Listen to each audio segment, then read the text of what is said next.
vacancies in the astronaut office. We have engineers like myself, as an electrical engineer, and an acoustics engineer, and we have mechanical engineers, and we have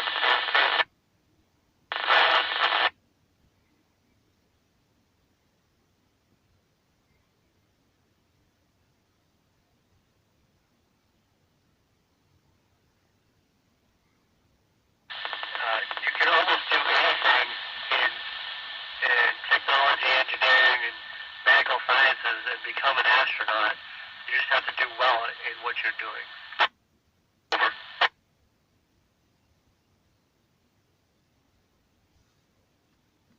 Communicate with my family much more frequently than I ever could on a submarine. And so that's been an amazing part of this trip so far, is I have been able to bring my family much closer to being on board, and I gave them a video tour last night, which was very exciting.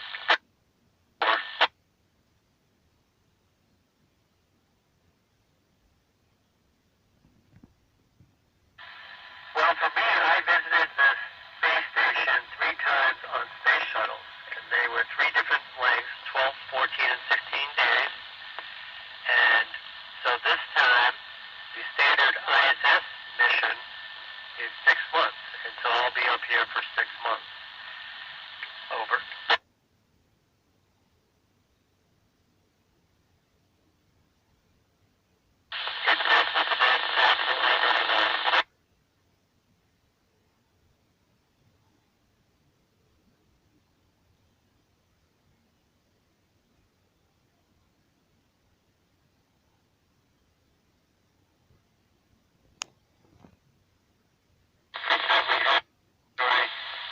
Spending time with each other, looking out the cupola windows and taking pictures, and relaxing a little bit.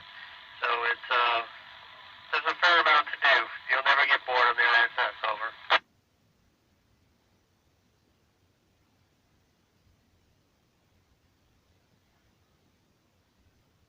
Well, one of the reasons we're up here is to look at what effects long-term living in space has on the human body and what health impacts that is.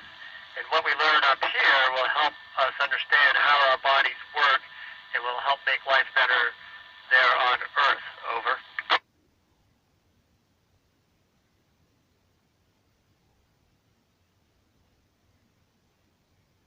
I think one of the great aspects of cooperating with so many nations is that each nation brings their cultures on board, and so we learn a lot from each other. We actually operate differently at times just because of the way we were all brought up, slightly different, and it's really an interesting way to see new perspectives and new ideas, and use those to help improve our understanding and our cooperation on board the ISS. Over.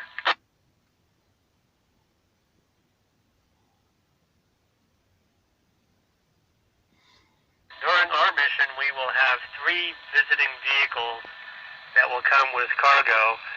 So that works out to about once every 2 months. But that is that's a little more frequently than usual. Usually it's about every 3 or 4 months that people have visitors. Cargo. Over.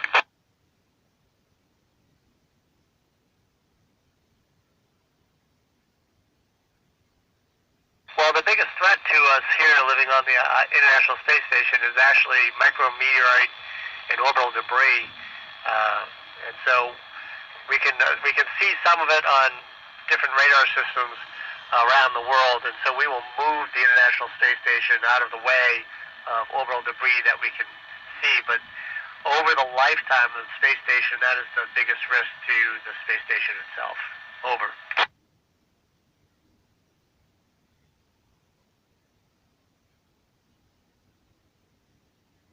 Well, you don't lose track of time because of sunrises and sunsets, because you don't look out the window usually that much during a work day. You're just busy, so busy you kind of lose track of sunrises and sunsets and time of day and day of the week as you just work through your schedule. So you're very busy, very busy. Over.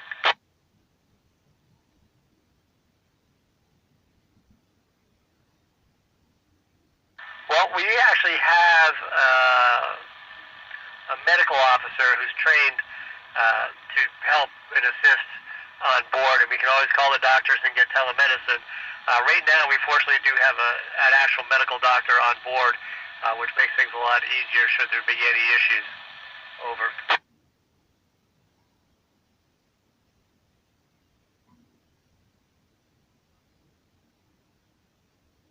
There's just nothing as far as living together. Just living on board the ISS has all the normal problems of life on Earth. All of your what you bring on board, so stowage and supplies and waste and how you manage all aspects of just living. And that's what makes it really complicated. And what makes the challenge more exciting is everything we learn making the International Space Station work helps us improve things on Earth as well. Over.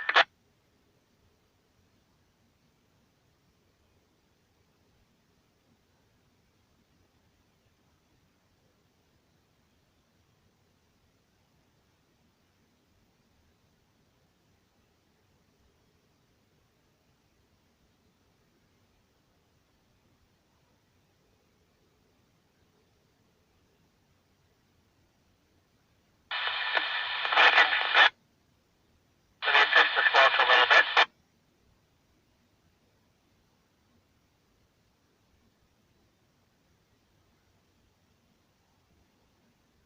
Okay, so I brought the squelch down. I can hear you a little bit better if we want to continue.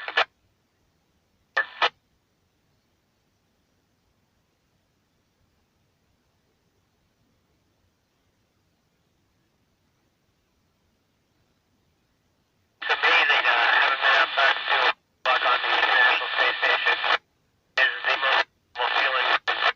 Hanging on to a giant building and looking around and seeing there is no Earth that it's attached to. You're actually floating over Earth. It is absolutely surreal in the true sense of that word. It is incredible. It's just amazing. Over.